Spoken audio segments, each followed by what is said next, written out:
Hey guys, DJ here, Game Time Michigan. Waiting for a supplier to drop off some packages for me. So figured I had some time, wanted to make a follow-up video to the Prismatic Evolutions Part 1 video that I did. And I said I'd make a follow-up. So I'm filming this Wednesday afternoon of release week here. So at this point, everybody has a pretty strong idea of what product they're getting. Some stores will even already have it in hand. I don't yet, but that should change in the next day or two.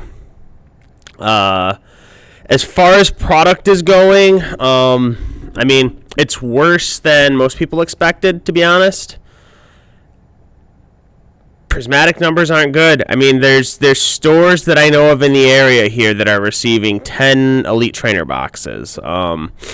10 to go around the whole store, right? So that's they're gonna sell out immediately, right, within 5 minutes. People are going to be hunting, all the big box stores for this product. So you're gonna have to get very lucky on release night or release day or whenever MJ Holdings stocks the Walmarts and Targets and Kroger's and all that stuff. Whenever they get stocked, to catch them. Outside of that, you maybe can get lucky finding them at like random hobby store or something like that before anybody else does. But for the most part, this is going to be a very rough release. There is just, again, everybody has their number, so we know the cat's out of the bag. Everybody thought it was going to be bad. It's worse than everybody thought numbers-wise. There's just not enough product to go around. And that's kind of, you see prices driving up online. TCG Player is actually down a couple of bucks today because the stores that are getting their stock are listing online. The pre-order craze has kind of slowed down and stopped, it seems, on there since the release is in 2 days. So people are going to try to get it in person before paying the crazy prices. I know there's stores that are like heavily limiting. They'll open it in front of you and sell it to you for MSRP. You've got stores that are just selling it at market, and the reality is with Prismatic is both of them are completely viable. I think these products are, if you're a store and you got access to some of them, you can do whatever you want as far as I'm concerned. I don't judge. I know some people take things very seriously, but as far as store stuff goes, it's expensive to have a card store. There's a lot of visible and invisible costs that people don't realize, the invisible ones. Not every product launch is a success. There's lots of terrible product launches. There's lots of times you'll pre-order a product and then the product will release. You can't sell all of it. The product tanks in value and all of a sudden you're underwater, right? And so one of the ways you kind of get through, you get through those tough spots where you have bad product releases is you have to have capital, right? You have to have the capital to kind of survive the downturns. And then when there's a good product release, you get to enjoy the benefits of it, right? So like Prismatic, I mean, speaking a little bit, as a business owner, I have some behind the scenes with distributors and such, and the recent Alliance bankruptcy, I'll have to make a video on that. That's something to talk about at a later date, though. But the store side of things is distributors know how big this set is, so they're squeezing us from one side, right? And then you'll have customers that they'll be squeezing stores from the other side too, like, hey, if it's not MSRP, we'll never shop there again, kind of thing. And it's a little bit of a lose-lose for the store owner side. And I mean, quite frankly,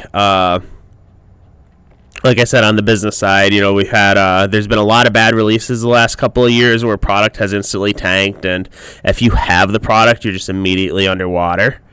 And stores have been going out of business because of it, so they just don't have the capital and liquidity to kind of survive those things. And one of the, stores go through the bad, so they have to, also be able to experience the good, right?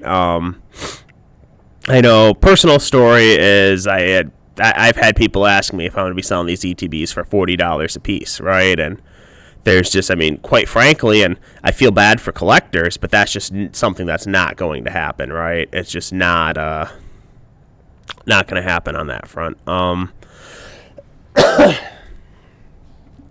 So I know I've personally, as a store owner, I've made the decision to my product will be limited and it will be closer to market value.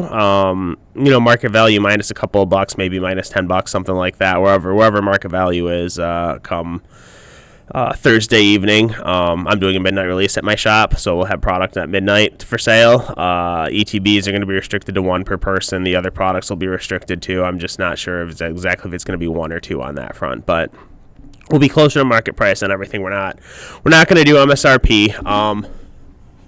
I'm not a Walmart. I'm not a Target. It's not stocked by third-party businesses. I don't make millions of dollars a year, so I'm not willing to sell it at market just so somebody can buy it and instantly, flip it on eBay for $100 profit or something, right? And part of it obviously is the monetary thing, but I also want to make sure that collectors that want it have a chance to get it in their hands. So I feel pricing it closer to market, while it is detrimental, it helps discourage the scalpers and flippers and all that from purchasing it, right? So I feel like if I had it at MSRP, I would have probably 100 or 150 people here at my midnight release, and they would sell out in 5 minutes too. And I kind of, like I said, I want to discourage that. I want people that are actually going to open it to kind of get it in their hands. And it's hard, right? Because you're going to have people that, even if stores crack the seal on the ETB, you'll have people selling the individual packs, or like you're going to have a lot of whatnot people wanting to sell it, right? And they'll get the individual packs and just sell the packs individually. So it's a hard balance. I mean, quite honestly, for me, this feels like a lose-lose across the board. There just wasn't enough printed. Distributors are squeezing me on one end. Customers are going to be unhappy on the other, almost no matter what decision I make with anything, right? And then it's bad for the stores. The collectors themselves, I've had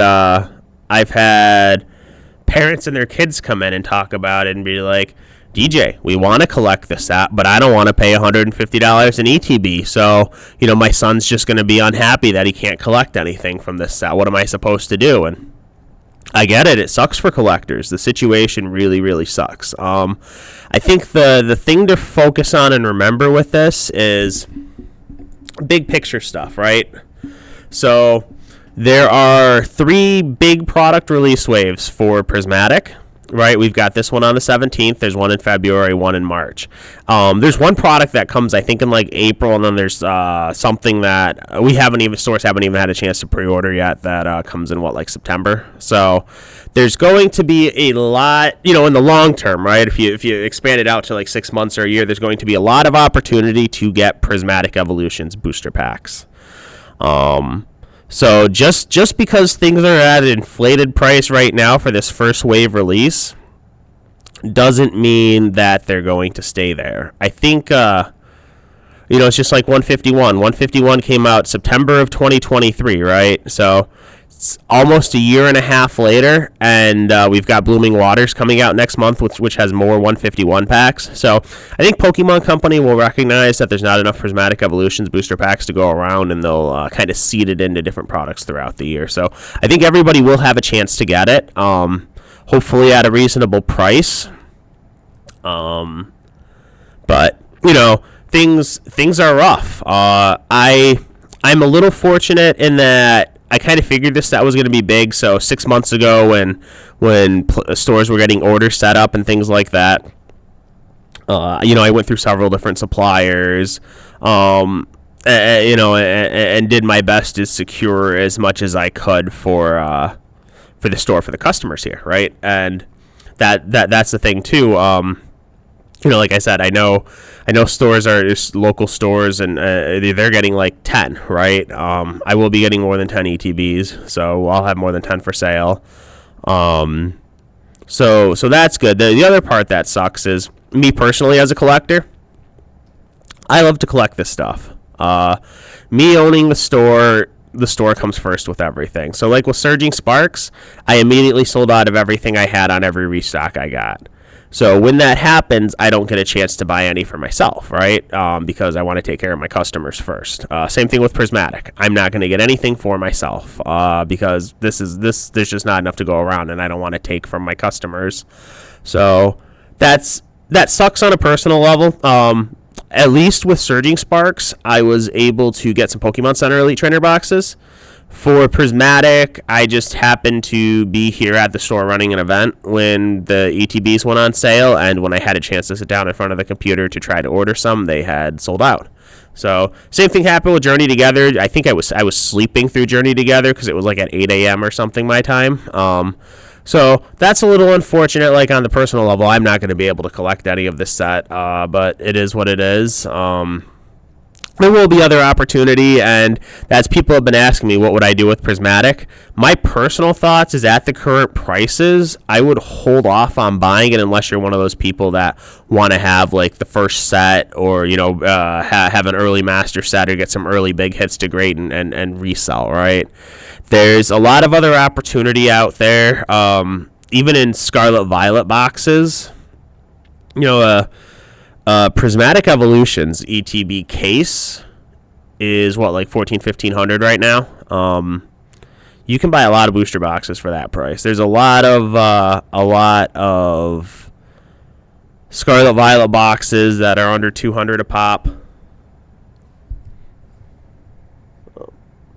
Sorry, I thought my shipment might have been here, but there. Where was I thinking? Oh yeah. There's a lot of opportunity there. There's a lot of opportunity. One thing that really hasn't moved since Vintage really popped off on the COVID craze, it hasn't really moved since. That's people have been asking me what would I be in. I would be avoiding Prismatic until prices get more reasonable. I would be moving into other more modern sets, or I would be moving into Vintage. We've seen a lot of movement on like the modern singles here lately. Almost every day something's running up. There's a recent sale on eBay from a couple of days ago with 151 Charizard, like $1,200 or something. There's been several sales at $1,000 or more. So that guy's ran up. I took one in here in trade, I don't know, 3 or 4 weeks ago, and it was like $650 in value when I took it in. So he's ran up. The Japanese one it's about doubled in price. The Moonbreon, if you've been following Moonbreon, like anything Evolving Skies, the boxes are up to an insane amount. The PSA 10 Moonbreon is $3K. So the Gengar from Fusion Strike, the Lost Origins Giratina, there's a lot of opportunity out there. But yeah, just to kind of recap on Prismatic, the supply is low. If you're looking for it anywhere near MSRP, your absolute best bet is going to be to try to find it, at a big box store. As far as individual stores go, like I said, we've been getting we've been getting squeezed by distributors on the distributor side, and been getting squeezed by customers on the customer side with it. So no matter, for me, I can only speak for me personally, but I assume other stores are in the same boat. I feel like no matter what decision I made regarding this set, I was going to have angry customers, right? Just because there's not enough to go around. So either I sell it at MSRP or near MSRP. I lose a bunch of money. It gets bought out very quick, and a bunch of people that can't get it are upset that they can't get it, right? If I sell it with restrictions in place, there are people that are going to be upset they can only get a little bit of it, right? If I sell it at or near market, people are going to be upset at the price. Again, I don't think that's going to matter. It's going to realistically, the price doesn't matter on this. It'll sell out pretty quick no matter what. But people would be upset at the price. And if I chose not to sell it at all, again, people would be upset. Like, why don't you have any? So this is one of those releases. We're in a time in Pokemon where I hate this time. I hate it both as a collector on the personal level, and then on the business level, I hate it as a business because it's impossible to make everybody happy and operate in the best interest of the business, right? So that's an issue. I like it much better. Earlier in the year, I was able to have my booster boxes here when a set came out. I wouldn't get allocated super hard on them. I was able to sell them for between $110 and $120 a box when they were going online for $1 to $110, right? So I had a slight markup over online. Again, I'm just not getting that kind of quantity. Like, I'm not ordering at the pallet level to where I get the big discounts, and I also have a lot more overhead having the retail, like, 1,500 square foot location back here that seats people, runs events, all that stuff, right? That a warehouse doesn't, they don't have those kind of expenses. Excuse me. I like those releases more. My product would stay in stock for about a week, everybody that wanted to get them cut. Surging Sparks, that was the first, that was a little sketchy where I want to say they were like 180 or 170, 180 on release day. I think I was selling mine at 150 and, sold out completely, and then sold out of the 2 restocks I got the same day as well. So I didn't like that. Prismatic's going to be worse. I'm worried about Journey Together, just seeing what people, the craze that's already going on. Anybody that got pre-orders is already selling them for double on eBay, and I think Journey Together is going to be a mess. I think the Team Rocket set's going to be a mess. It's not a great time to be a collector of the current set of Pokemon, but it's kind of cool to witness the market shift how it did. It's shifted very drastically and very fast. So this is where, as the collector, you have to be able to adapt. Me personally, I thought about going out and trying to hunt down Prismatic at Walmarts and Targets and things myself, just to get a couple personally for myself. I've decided against it. I don't think I'm going to collect the set, not from the beginning, anyways. I've been focusing on more vintage for the last several months, things that really haven't seen the price spike. And then before the big booster box spike in December I'd been focusing on modern booster boxes. So I think there's opportunity. I think the opportunity lies in other modern sets, and then I think vintage I think it'll have a rub at some point and it'll run.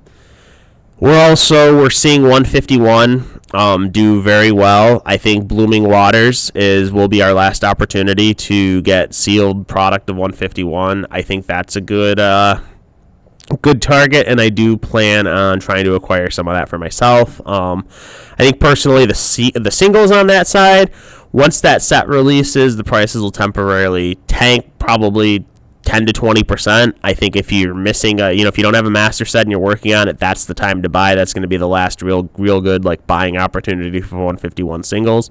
So that's kind of what I'm going to approach. I'm going to try. I have a nice little 151 Charizard collection going. Personally, I'm going to try to get a few more of those during that time.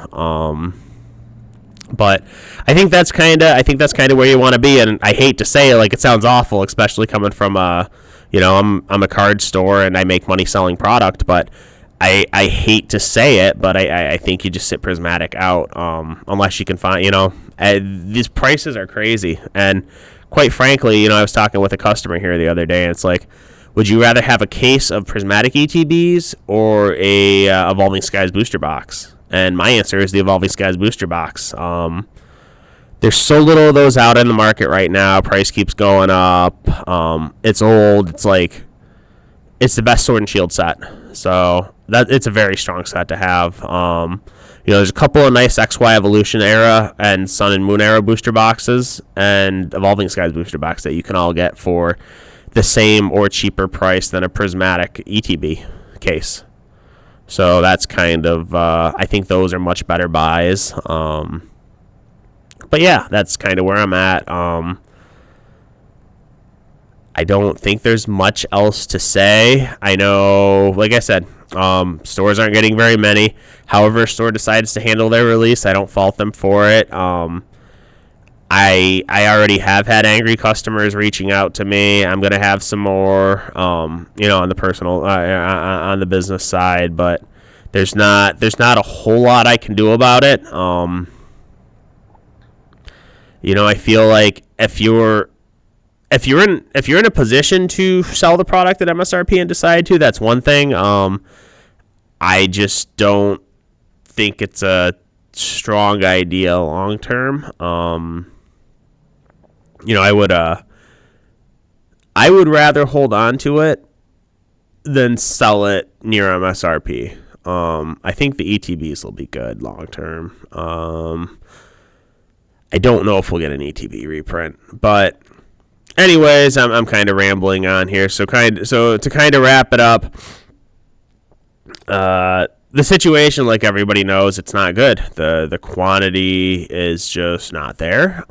Even I've heard a ton of pre-orders getting canceled. So if you're able to get some, that's awesome. If you were able to get the Pokemon Center Elite Trainer boxes, that's even better. But again, don't fault anybody what they do with the product. If you happen to get a pre-order and just want to sell it and make some quick cash, go for it. And I personally won't be collecting the set from the beginning. But yeah, to each their own with that. And I'm gonna try to navigate this situation the best I can as a store owner. We'll see kind of how it all plays out. I've already had angry customers. I'm sure I'll have more. That's kind of the nature of things, right? Like I don't think there's a right answer on how to handle this situation considering all factors. And I don't like releases like this. So that's where everything's at. Yeah, I hope you guys had some enjoyed watching this, and if you made it this far, make sure to like and comment and subscribe and do all that fun stuff on YouTube. If you're local to the area, I will be doing a midnight release. Products will be on sale here. They'll be closer to market price, and there will be restrictions in place on purchases because my goal is to get as much product as possible into as many people's hands and collectors' hands as possible. Midnight releases here. I always have the streams on because people like cracking in person. And then the next day, release day Friday, I will be having a Pokemon podcast. I've got an awesome guest lined up. So looking forward to that, and that's about it. If you guys are local, downriver Michigan area, or want to drive out to the store, feel free to. If you have any questions, feel free to reach out. Comments, questions, concerns, criticisms, all that stuff. I'm always open to that. And that's about it. I wish I could be a little bit happier about the situation. I'm just not. It's a bad situation all around. And, everybody is kind of getting screwed over for the most part. And it sucks. But it is what it is. Market's changed. And we all have to change and navigate with it to be successful collectors in this new market. So, that's kind of... Those are my thoughts. Thanks for watching, guys. If you made it this far, have a good one.